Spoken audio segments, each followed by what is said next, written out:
போட்டிருக்காங்க. வள்ளுவர் கண்ட காட்சி. இப்படி தான் ஒவ்வொரு குறளுக்கும் அவங்க புது கவிதை வடிவில் உங்களுக்கெல்லாம் ரொம்ப ஈஸியாக புரிகிற மாதிரி வரிகளை கொடுத்துருக்காங்க, கவிதை எழுதியிருக்காங்க. இப்போ சில பேருக்கு இந்த புத்தகம் கிடைக்கும், அதை பாருங்கள். இல்லைன்னா இங்கே லைப்ரரிக்கு வந்தீங்கன்னா இருக்க அந்த புத்தகம் அதை படிங்க. திருக்குறளில் படிக்கிறதுக்கு கொஞ்சம் கஷ்டமாக இருந்ததுன்னா இந்த மாதிரி வடிவில் வந்ததுனாக்கா எளிதாக புரிஞ்சிக்க முடியும். சரிங்களா? அது தலைநகர் டெல்லியில் வெளியிட்டாங்க. தலைநகர் டெல்லி, இது வந்து சென்னையில் வெளியிட்டாங்க. தலைநகர் டெல்லி, டெல்லியிலேயே வெளியிட்டாங்க. டெல்லியில் வெளியிட்டாங்க. நம்ம இங்கே வந்து இந்த நூலை பற்றிய ஒரு திறனாய்வு பண்ணோம். இதே கோடிலிங்கம் ராஜ முத்துவிழா அறக்கட்டளை சார்பாக ஒரு இலக்கிய விழா நடந்தப்ப இந்த புத்தகத்தை பற்றி நம்ம சொன்னோம். அப்போ நிறைய பேருக்கு இந்த புத்தகம் ஐயா வந்து இலவசமாக கொடுத்தாங்க. அம்மா திருமதி புவனேஸ்வரி சொல்லிட்டாங்க. இதில் முக்கியமானது ஐயா, இந்த முகாம் முழுக்க மற்ற இடத்துல எப்படி பண்ணுறாங்கன்னு தெரியல, இது இலவசமாக நடத்துகிறோம். இது இலவசமாக நாங்கள் நடத்துகிறோன்னு நாங்கள் எதுவுமே நாங்கள் நன்கொடைன்னு கேட்கல. ஆனால் இது சொன்னோன்னே நிறைய பேர் நான் இதை செய்கிறேன்னு வந்தாங்க. அதெல்லாம் வந்து நாங்கள் நினச்சி பார்க்காது. சரி. முன்னால் இருந்தேன் இமையோர் விருந்தமிழ்தம் என்றாலும் வேண்டேன்.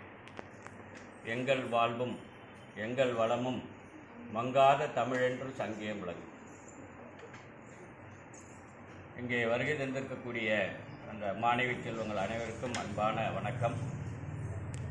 கோடிலிங்கம் ராஜம் முத்துவிழா அறக்கட்டளை சார்பாக 3 நாள் நடைபெற்ற இந்த முகாமிலே நீங்கள்லாம் கலந்துக்கிட்டு இருக்கிறது ரொம்ப சந்தோஷமாக இருக்குது.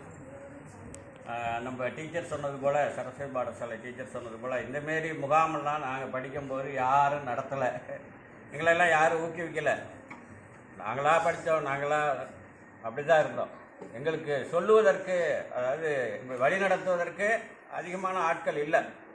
பள்ளியில் படிக்கிறதோடு சரி, இந்த அருமையான முன்னெடுப்பை எடுத்து செய்திருக்கக்கூடிய இந்த சிவகுருநாதர் நூலகத்தை சார்ந்த அறக்கட்டளை சார்ந்த அத்தனை உறுப்பினர்களும், நம்ம தயாளன் சாராக இருக்கட்டும், நம்ம சேகர் சாராக இருக்கட்டும், இந்த சாராக இருக்கட்டும், அனைவருக்கும் ஸ்ரீதேவி உட்பட அனைவருக்கும் இந்த நேரத்திலே வணக்கத்தை உரித்தாக்கிக் கொள்கிறேன்.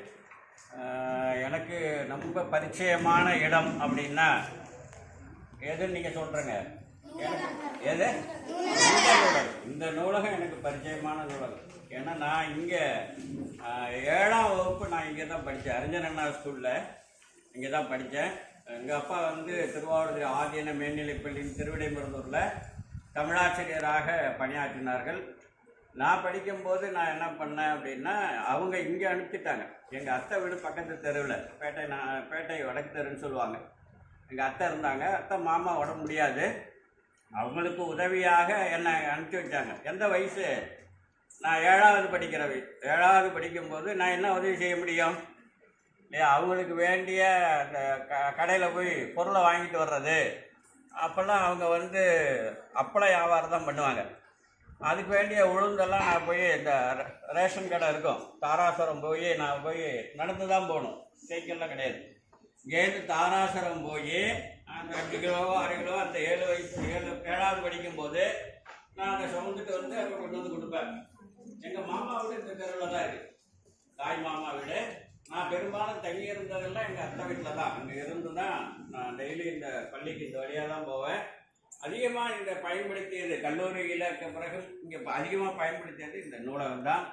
எனக்கு ஒரு வழிகாட்டியாக இருந்த அந்த நூலகத்திலே இவர்கள் நடத்துகிற ஒவ்வொரு நிகழ்ச்சியிலும் என்னை தவறாமல் அழைப்பார்கள். இல்லைனாலும் நான் நிகழ்ச்சியை பார்த்துட்டு இப்படி ஒரு நிகழ்ச்சி எங்கேயாவது நடந்ததுன்னா நான் வந்து நிச்சயம் அதில் கலந்து கொள்வது உண்டு.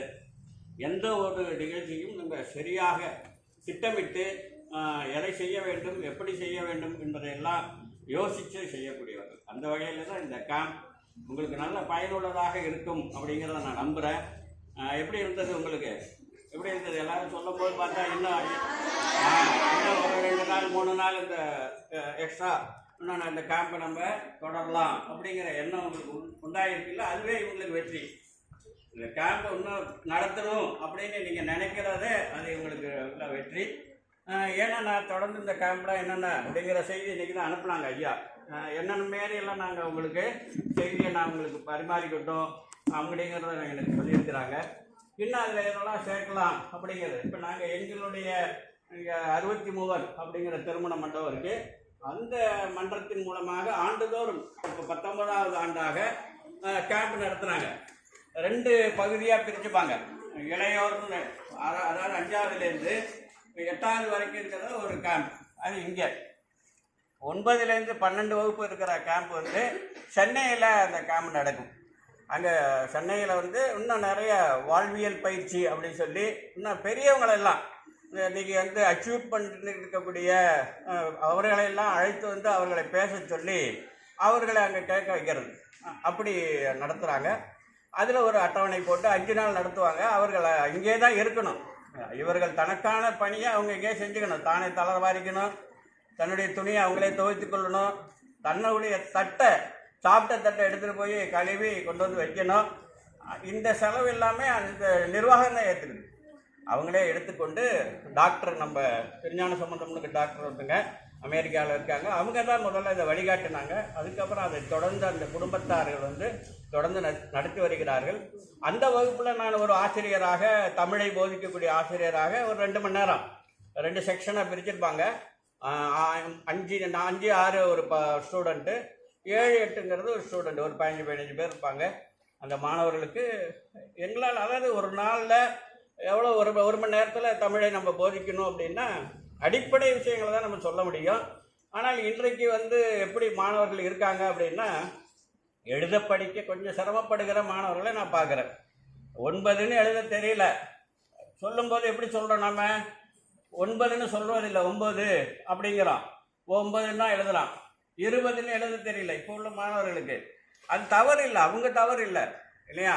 அதனால் அவர்கள் ஆங்கில மீடியிலையும் படிக்கிறதுனால அந்த மாணவர் சொல்கிறாங்க, நான் இதுமாரி தமிழே நாங்கள் சொல்லிக் கொடுக்கல, அதனால் எனக்கு தெரியல, 1, 2 தெரியல அப்படின்னு அந்த மாணவர் சொல்கிறாங்க. ஆனால் இங்கே வந்து கற்றுக்கிட்டதெல்லாம் அவனுக்கு ஓரளவு எங்களால் முடிஞ்ச பயிற்சியை இருக்கணும். அதுபோல் உங்களுக்கு எதையெல்லாம் சொல்லித்தர வேண்டும் அப்படிங்கிறதெல்லாம் அவங்க குறிக்கோளாக இருந்தாங்க.